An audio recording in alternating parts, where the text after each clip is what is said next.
할렐루야. 귀한 자리에서 만나고 교제함을 얼마나 감사한지 모르겠습니다. 여러분들 오늘 마지막 날 주의 크신 은혜와 복이 넘치는 귀한 시간 되시길 간절히 축복합니다. 우리 옆분들과 인사 좀 해볼까요? 이 세상에서 가장 아름다우십니다. 인사합시다.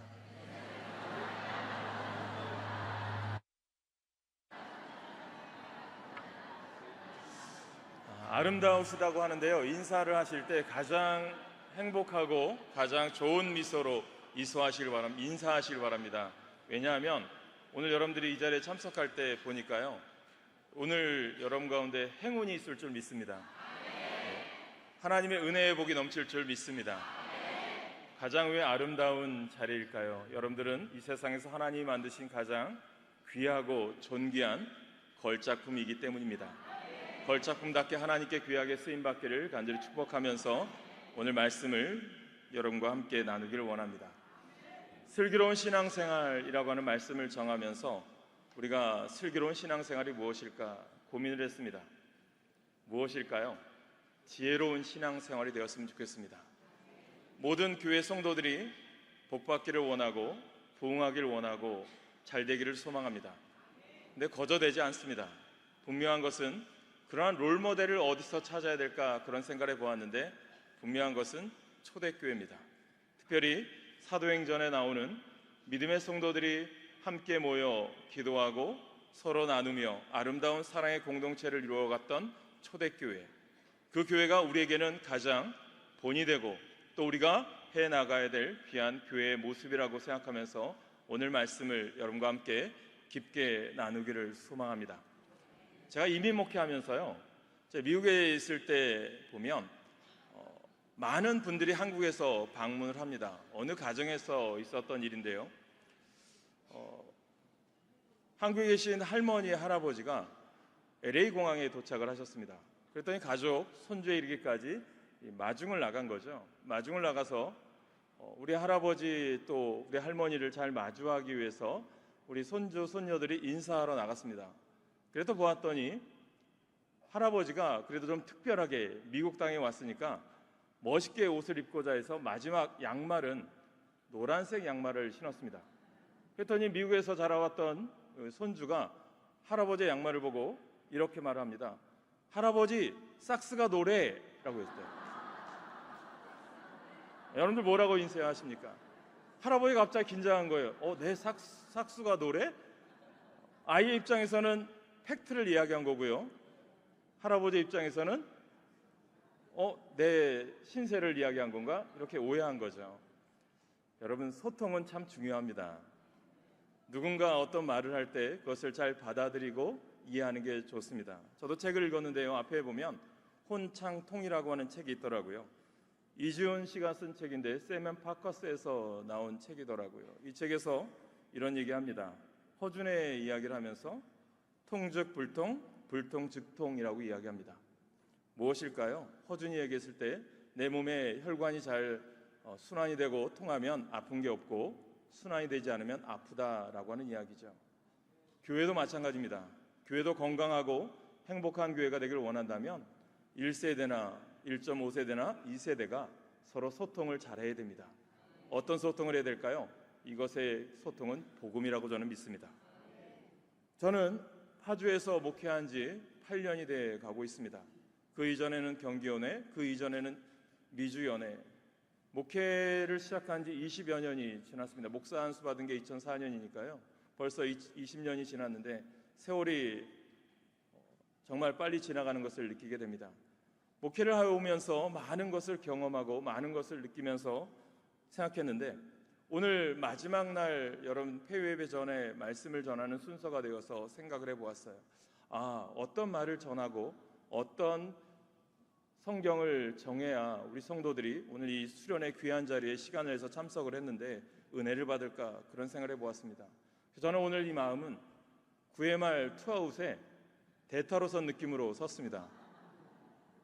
군산상고 하면 떠오르는 게 있어요. 예전에 봉황배기라고 하면 9회 말 투아웃에 꼭 역전의 명수로 나오는 팀이 군산상고 야구팀입니다. 여러분, 저는 오늘 여러분 이 중요한 순간이라고 생각해요. 특별히 저는 오늘 여러분들의 삶이 오늘 이 자리에서 끝이 아니라 여러분 삶의 현장인 교회에서 여러분들이 섬기는 여러분들 현장에서 역전의 명수, 정말 복음으로 역전의 드라마를 쓰는 귀한 주인공들 되시기를 간절히 축복합니다. 그 마음으로 오늘 말씀을 여러분과 함께 나누는 거예요. 오늘 우리는 새로운 급변하는 시기에 살고 있습니다. AI가 사람의 일자리를 대신하고 있고요. 과학기술이 우리의 삶을 급변하게 만들어가고 있습니다. 그러나 동시에 보면 교회의 신뢰도는요 정말 바닥을 치고 있는 것을 느끼게 됩니다. 젊은 세대는 떠나고 그런 어려운 시대에 살아가요. 최근에 한 조사를 보니까 한국 교회의 사회적 신뢰도가 20%밖에 되지 않습니다. 국민들이 가장 신뢰하지 않는 기관 가운데 하나가 바로 교회를 손꼽았습니다. 목회자들의 부정적인 뉴스가 나오면 교회 전체가 욕을 먹습니다.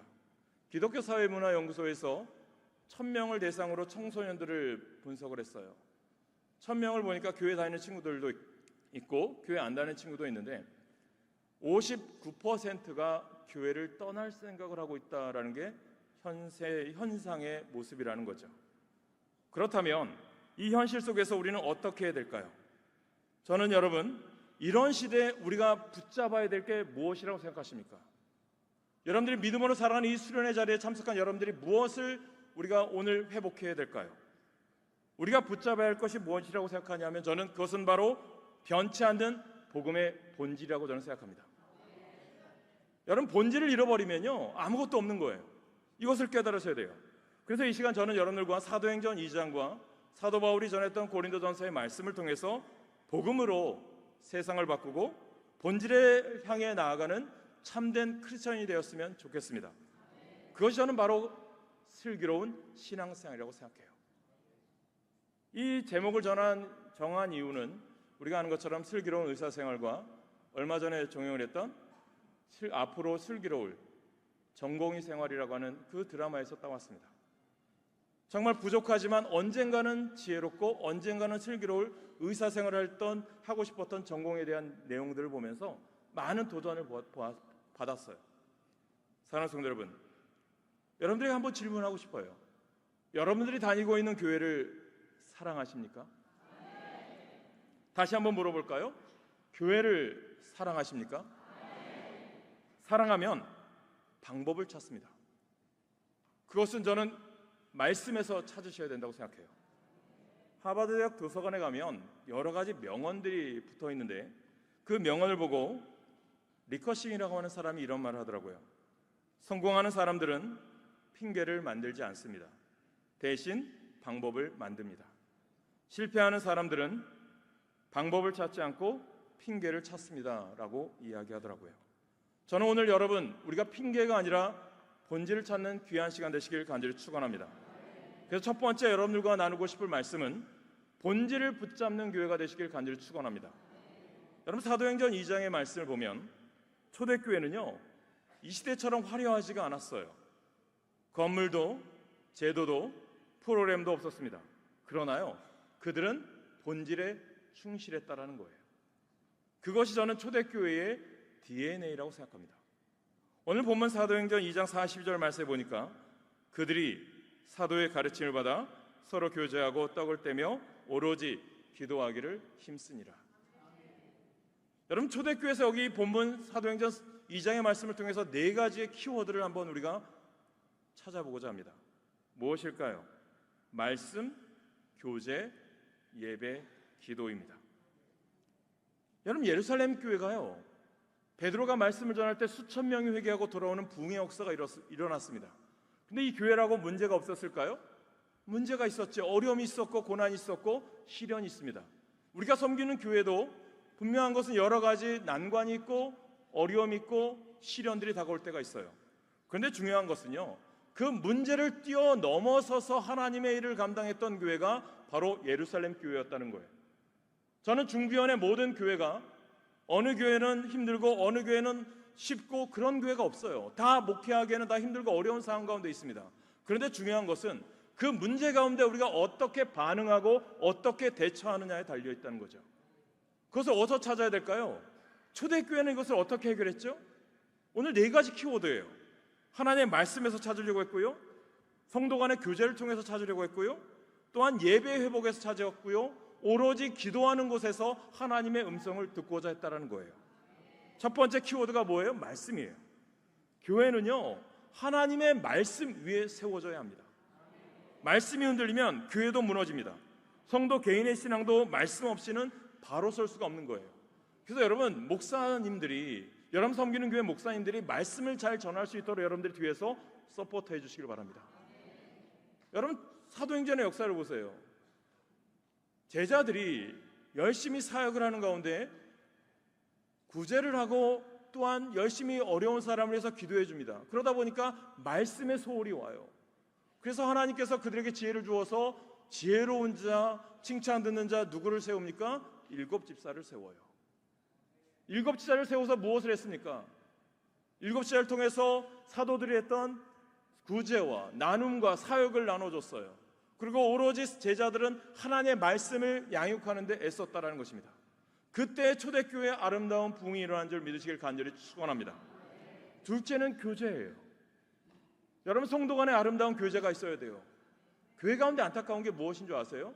시기하고 질투하는 거예요. 내가 좀 더 누구보다 좀 낫게 여기려고 하는 거예요. 교회의 가장 중요한 것은 교제 가운데 있어야 될 게 섬김과 희생이라는 것입니다. 교회는요, 믿음의 공동체라고 부르잖아요. 혼자서는 믿음을 지키기 어렵습니다. 함께 울고 함께 웃으며 서로의 삶을 나눌 때 교회는 살아나게 될 줄로 믿습니다. 셋째는 예배입니다. 저는 제가 하나로 중앙교회를 다니면서 가장 기본이 되는 게 예배라고 생각했어요. 교회가 가장 여러분 기준으로 서야 될 게 예배예요. 많은 성도들이 봉사하고 헌신한다고 하면서 예배에 소홀히 합니다. 저는 우리 교회가 1부와 2부 예배가 있어요. 1부 예배를 드리는 이유가 무엇입니까? 많은 사람이 1부 예배를 드리지 않아요. 그러나 1부 예배를 왜 유지해야 되느냐? 하나님의 일을 감당하는 사역자들을 위한 예배예요.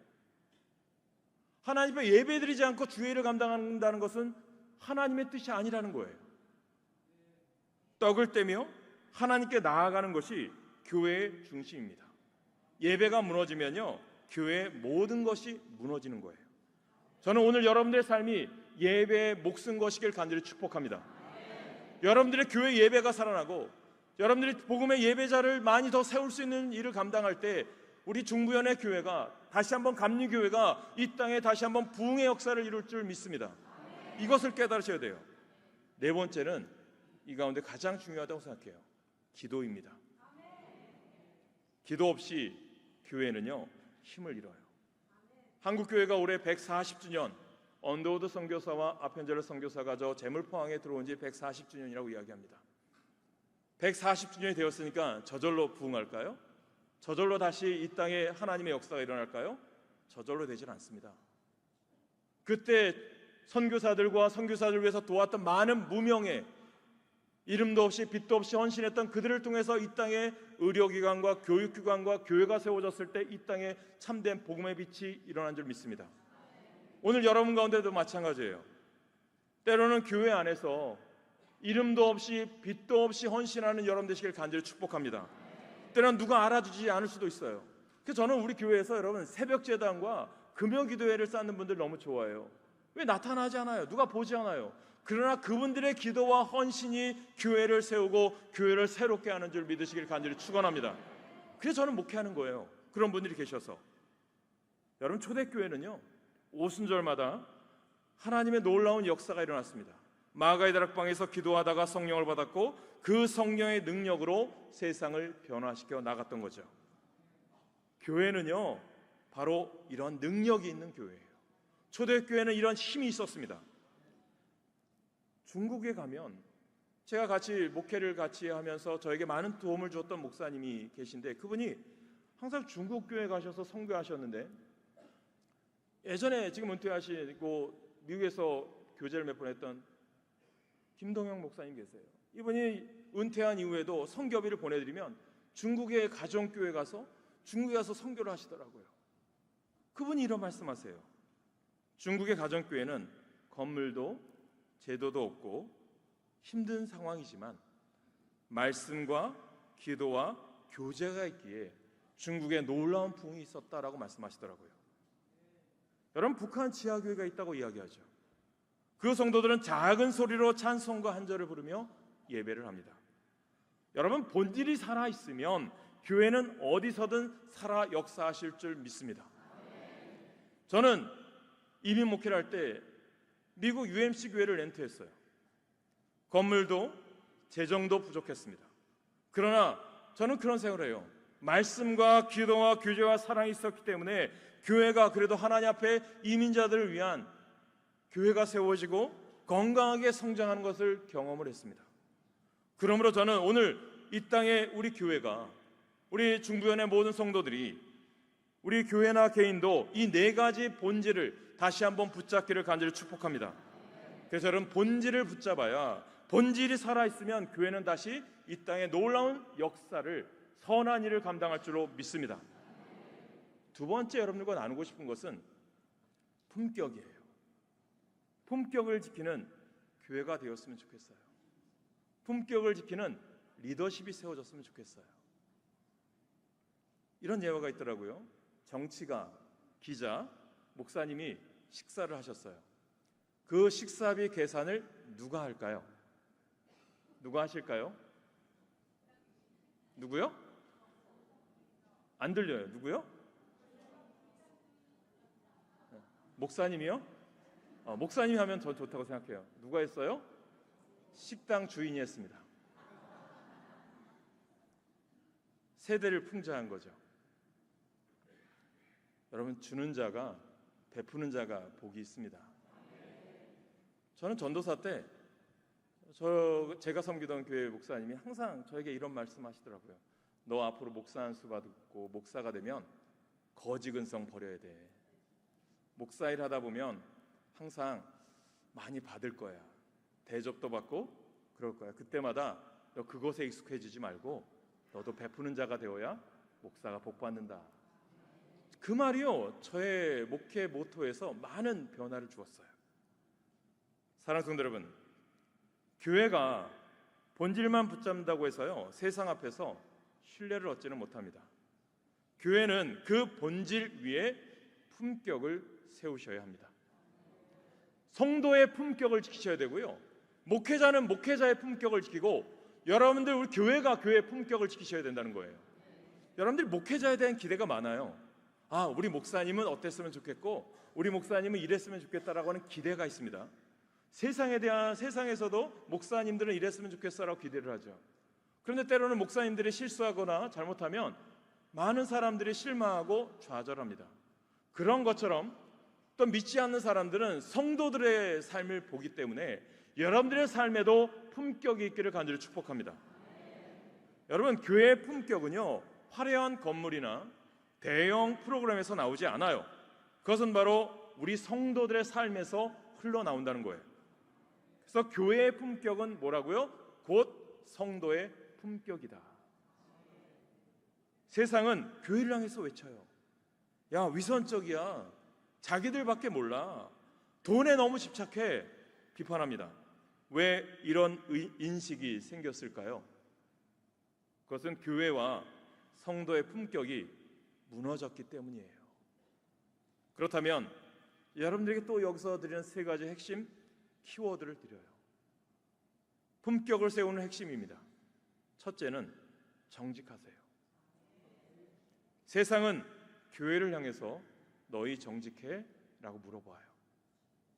정직하지 못한 교회는 세상의 신뢰를 잃어버립니다. 여러분들 자꾸 제가 미국 목회를 이야기하지만 미국 사회가 그래도 제가 좋아하는 이유는 미국의 가장 학생들이라든가 많은 사람들이 가장 가르치는 게 정직이에요. 한 번은 제가 목회를 하는데 저희 교회 장로님 아들이 UC 샌디에고를 다녔어요. 그런데 논문을 쓰는데 풋노트를 안 달았어요. 교수가 당장 그 논문을 가지고 이 학생을 야단치기 시작합니다. 너는 정직하지 못해. 너 이 학교에서 쫓겨날 거야 라고 얘기하는 거예요. 근데 교수님이 말하는 이유 중에 가장 키워드가 뭐냐면 너 왜 논문을 쓰면서 정직하지 못하니? 남의 것 인용한 거에 대해서는 인정하지만 그 인용한 것에 대한 것을 왜 인정하지 못하니? 이것에 대한 야단이었습니다. 나중에는 잘 선처해줘서 학교를 계속 다녔지만, 여러분, 우리 성도들은, 우리 크리스찬들은 세상에서 누구보다도 정직한 신앙인 크리스찬 되시길 간절히 축복합니다. 두 번째는 성실하셔야 돼요. 약속을 지키고 맡은 일에 최선을 다하는 성실함이 곧 교회의 신뢰로 이어집니다. 여러분들이 맡은 일들이 있을 거예요. 교회 안에서 교사로서, 때로는 교회 안에서 청소도 하고, 또 여러분들이 식사 준비도 합니다. 여성교회, 남성교회에서도 헌신합니다. 그 일을 감당할 때 여러분들이 나만 하는 것 같고 나만 힘든 것 같다고 할지 모르겠지만, 주님은요, 보이지 않는 곳에서 자기의 맡은 일에 성실히 하는 자에게 복되다고 이야기하시고 그들을 기억하셔서 하나님이 위대하게 쓰시는 줄 믿으시길 간절히 축복합니다. 그 후손이 하나님께 쓰임받을 줄 믿으시길 간절히 축원합니다. 세 번째는요, 겸손하셔야 돼요. 하나님 앞에서 낮아지고 이웃 앞에서 섬기는 자세야말로 교회의 참된 품격입니다. 낮아짐, 겸손인 거예요. 성경은 말하죠. 주는 자가 복이 있고요, 낮아지는 자가 높아진다고 말씀해요. 바울은 내가 약할 때가 곧 강함이라. 질병이 있어요. 아픔이 있어요. 예수님 고쳐주세요. 자신은 많은 영혼들을 고치고 치유했는데 질병이 고쳐지지 않아요. 그때 음성을 들어요. 내 은혜가 내게 족하다.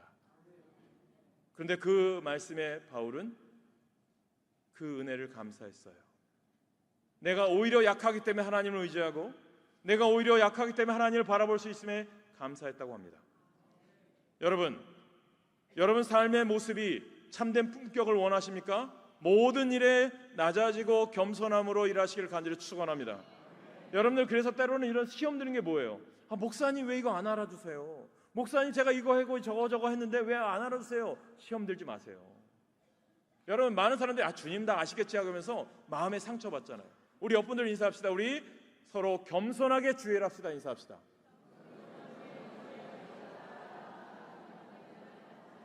할렐루야. 겸손하게 일하시는 분들에게 오늘 행운권 1등 될 줄로 믿습니다. 이럴 때는 아멘 크시더라고요. 그죠? 어떤 교회가요, 빌리그레함 목사님은 그래서 평생 3가지 원칙을 정하셨대요. 첫째, 돈 문제에 손대지 않는다. 둘째, 동성자와 단둘이 방에 있지 않는다. 세 번째, 모든 영광은 하나님께 돌린다. 그의 정직과 겸손 때문에 세상에서도 존경을 받아요. 또 어떤 교회는 성전 건축을 할 때 빚을 지지 않고 십시일반 정직하게 헌금해서 완공했다고 합니다. 그 교회는 지역 신문에 정직한 교회로 소문이 났다고 합니다. 저는 한경지 목사님을 참 존경을 해요. 젊은 목회자들이 저 남한산성에 계실 때 한경지 목사님을 찾아갔습니다. 새해가 되어서 목사님, 우리 후배 목사님들에게 덕담 좀 해주세요 부탁을 했어요. 그때 한경지 목사님이 어떤 이야기 하신 줄 아세요? 후배 목사님들 예수 잘 믿으세요. 그 얘기했다. 여러분, 예수 잘 믿으셔야 되는 거예요. 가장 기본인데요, 기본을 잃어버려요. 그분의 삶을 보니까 가장 존경받을 수 있는 이유가 기독교의 노벨상으로 불리우는 템플턴상을 받은데, 한국교회에서 이분이 이 상을 받았으니까 감사 예배를 드리면서 소감을 들을 때였어요. 이분이 이런 얘기해요. 자기가 일제시대 때 씻을 수 없는 죄를 지었습니다. 지금은 내가 축하받는 자리지만 내 죄를 이 시간에 고백합니다. 신사 참배한 것을 내가 하나님 앞에 정말 큰 죄를 지었습니다. 회개하시더라고요. 그러면서 이 상 받은 것에 대해서 내가 하나님께 감사하기보다는 겸손하게 받아들이고 더 헌신하고 더 다 모든 것을 내어주셨다고 합니다. 사랑하는 성도 여러분, 교회가 세상 앞에서 품격을 잃는 순간 복음의 문도 닫혀버린다는 거예요. 그러므로 우리는 말씀과 기도 위에 세워진 삶을 통해서 품격을 지키는 교회, 우리 모두가 되시길 간절히 축원합니다. 그래서 저는 세 번째 여러분들과의 말씀이에요. 세상에 소망이 되는 교회가 됩시다. 예수님께서는 우리를 향해서 말씀하시죠. 너희는 세상의 빛이요 소금이다 라고 말씀하십니다. 교회는 세상의 희망이에요. 그런데 오늘날 세상은 교회를 보며 희망보다 실망을 많이 느낀다고 이야기해요. 우리는 코로나 시대를 지나왔어요. 초대교회는 로마의 전염병 시기에 병든 자를 버리지 않고 돌보았습니다. 이 모습 때문에 로마 시민들이 교회를 희망의 공동체로 보았다고 합니다. 오늘날에도 교회가 가난한 이웃을 돕고 나누고 베푸는 여러분 되시길 간절히 축원합니다. 지역사회에 교회 안에서 희망을 주시길 간절히 소망합니다. 특히 그래야 다음 세대가 돌아올 수 있는 거예요. 여러분, 다음 세대에게 무엇을 가르쳐야 될까요? 교회가 교회다운 모습을 보여주셔야 되고요, 믿음의 1세대가 1세대의 삶을 보여줘야 됩니다. 신앙의 1세대가 신앙의 1.5세대, 2세대에게 아름다운 신앙의 본을 보이는 모습을 여러분들이 쌓아가시길 간절히 축원합니다. 저는 그런 생각을 해요. 여러분들이 어렵게 신앙생활을 했던 분들이 계세요. 연세 드신 분들이 그렇게 신앙생활을 하셨죠. 이 시대에 60년대, 70년대 얼마나 먹고 살기 힘들었습니까? 그래도 아이를 포대기에 들쳐업고 교회 나와서 기도하고 저 시멘트 바닥에서 무릎 꿇고 기도했던 이 시대였어요. 근데 그 풍요로움 속에 우리가 복을 받았어요. 그런데 그 복이 진정한 복이라고 생각하십니까? 이 풍요로움 속에 교회가 더 어려움을 느끼고 힘듦을 느껴요. 왜 그럴까요? 진정한 복음의 진리를 가르치지 않았고요, 진정한 복음의 모습을 우리가 보이지 않았기 때문이에요. 물질의 복이 복이 아니라 흘려보내는 복이 되시길 간절히 축원합니다. 여러분 삶이 넉넉함이 있다면 여러분 넉넉함을 나눠줄 수 있고, 또 내가 하나님의 일을 감당할 수 있는 일이 있다면 절대적으로 헌신하실 때 여러분 교회가 새로워지고 여러분의 삶의 공동체, 지역이 변화될 줄 믿으시길 간절히 축원합니다. 미국에 가면 지역교회를 로컬 처치라고 이야기합니다. 어떤 한 교회가 교회를 개척하려고 했어요. 근데 주변에서 너무 반대를 해요. 교회가 들어오면 집값이 떨어진다, 사회가 안 좋아진다, 방해를 하는 거예요. 근데 어떤 교회가 어려운 가운데 미국의 한 블록에다가 교회를 개척했어요. 그러면서 그 교회가 한 일이 무엇인 줄 아세요? 교회가 지역사회를 우리가 깨끗이 합시다. 청소도 하고 쓰레기도 줍고 이 지역을 우리가 좀 변화시켜 봅시다. 그때 어떤 역할을 했는지 아세요? 지역이 깨끗하게 변화됩니다. 좋은 사람들이 이사 옵니다. 주변 사람들이 살기 좋은 지역으로 변화되었습니다. 이것이 교회의 역할인 거예요. 그게 교회의 희망이고 소망이라는 거예요. 그래서 주님은 말씀하신 거죠. 산상수훈의 팔복에 말씀을 하시면서 너희는 세상의 빛이고 세상의 소금의 역할을 감당하길 주님은 원하시는 거예요. 그래서 여러분, 저는 하나님이 이런 생각해요. 제가 하나로 중앙교회를 섬기지만 하나님의 뜻이 있어서 이곳에 보냈고, 여러분들 마찬가지, 여러분들이 섬기는 교회 우연이라고 생각하십니까? 하나님의 뜻이 있어서 여러분 그 교회 보내신 줄 믿어요. 그 교회 하나님 보내셨으니 이곳에서 내가 하나님 부르실 때까지 헌신하며 섬기겠습니다. 그 일을 감당하실 간절히 축원합니다. 자꾸 이 교회 아니면 저 교회 아니면 이 교회가 아니라 이곳에 하나님 보냈으니 이곳이 내가 하나님 앞에 뿌리박고 하나님 헌신해야 될 자리임을 명심하실 간절히 축원합니다. 그게 우리의 사명이 되어야 돼요. 그때 하나님께서 이 땅의 부흥과 하나님의 놀라운 일을 감당케 하실 줄 믿습니다. 그래서요, 저는 교회는 여전히 세상에 소망이 될 수 있다고 믿어요. 교회가요, 이 시대를 바꿀 수 있다고 저는 믿어요. 교회가 지역사회를 섬길 때 세상은요, 희망을 봅니다. 가난한 이웃을 돌보고 어려운 사람을 품을 때 교회는요, 빛이 될 수 있는 거예요. 교회가 다음 세대를 책임질 때 세상은 희망을 볼 수 있다는 것입니다. 교회 학교가 어려워요. 사역자들 구하기가 힘들어요. 여러분, 저는 그런 생각해요. 여러분들이 일꾼이 되셔야 됩니다. 여러분들이 주의를 감당하셔야 돼요.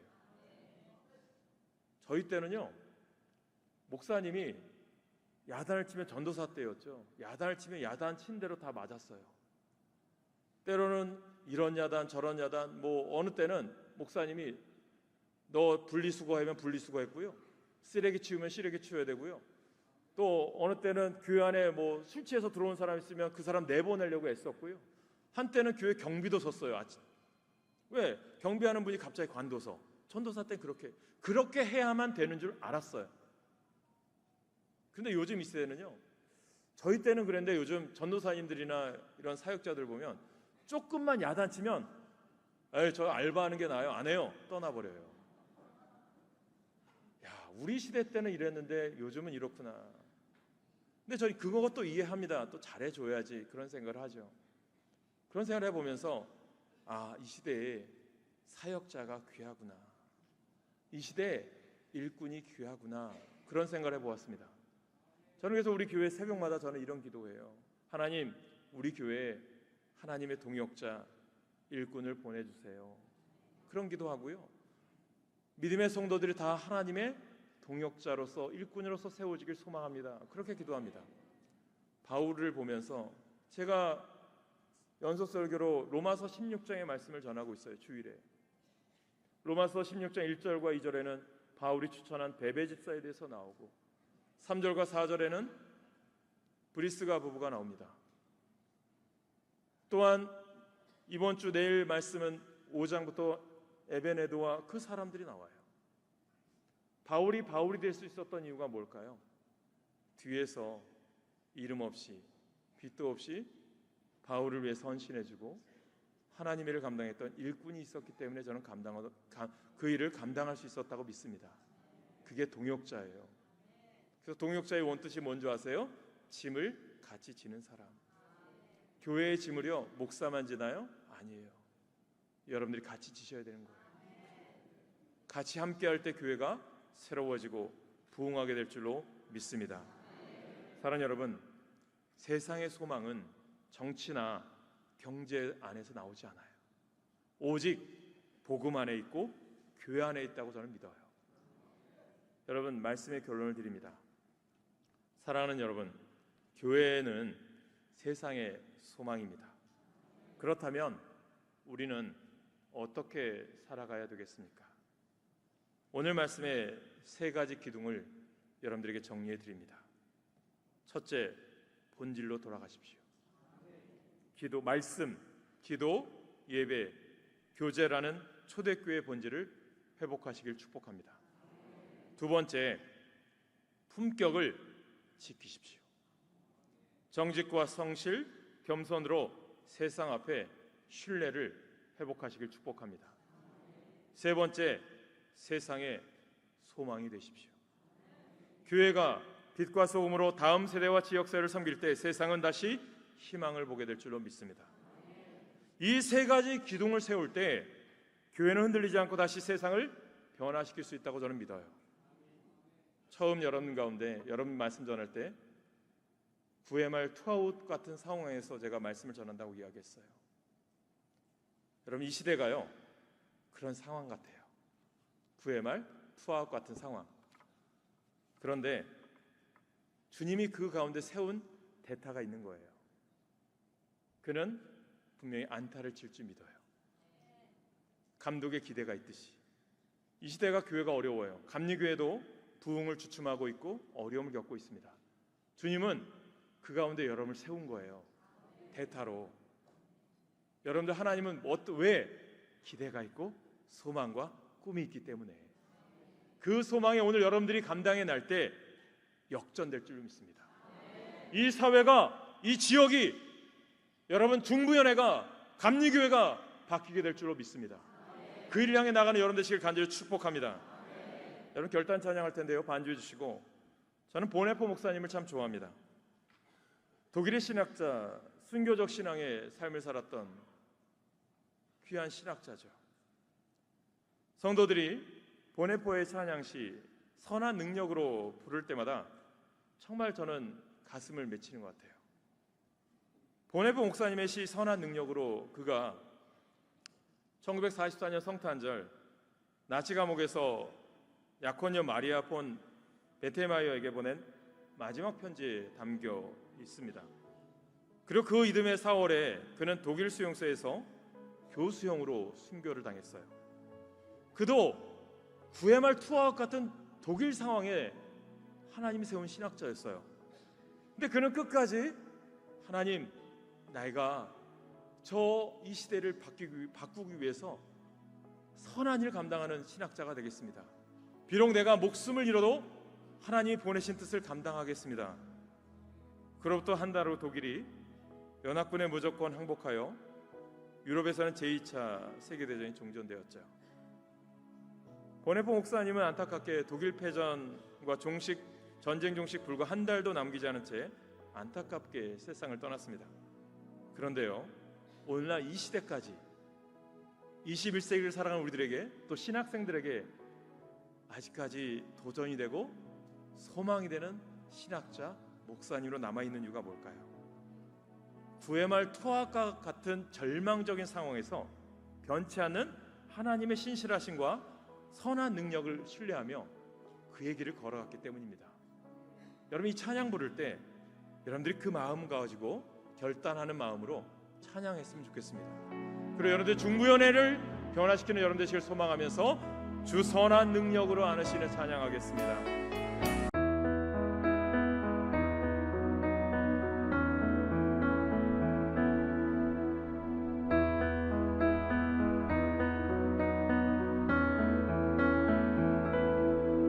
주 선한 능력으로 안으시네. 그 크신 팔로 날 붙드시네. 절망 속에도 흔들리지 않고 사랑하는 주 얼굴 구하리. 선한 능력으로 일어서리. 주만 의지하리. 믿음으로 우리 고대한에 주 오실 그날 영광의 새날을 맞이하리.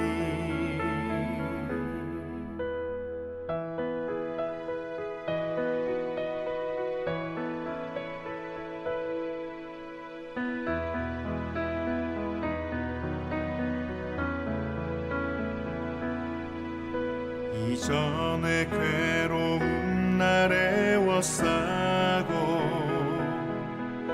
고난의 길을 걷는다 해도 주님께 모두 맡긴 우리 영혼 끝내 승리의 날을 맞으리. 주님이 마신 고난의 쓴 잔을 우리도 감사하며 받으리. 주님의 남은 고난 채워가며 예수와 복음 위에 살리라. 선한 능력으로 일어서리. 주만 의지하리. 믿음으로 우리 고대한에 주 오실 그날 승리의 새날을 맞이하리. 선한 능력으로 일어서리. 주만 의지하리. 믿음으로 우리 고대한에 주 오실 그날 영광의 새날을 맞이하리. 선한 능력으로 일어서리. 주만 의지하리. 믿음으로 우리 고대한에 주 오실 그날 승리의 새날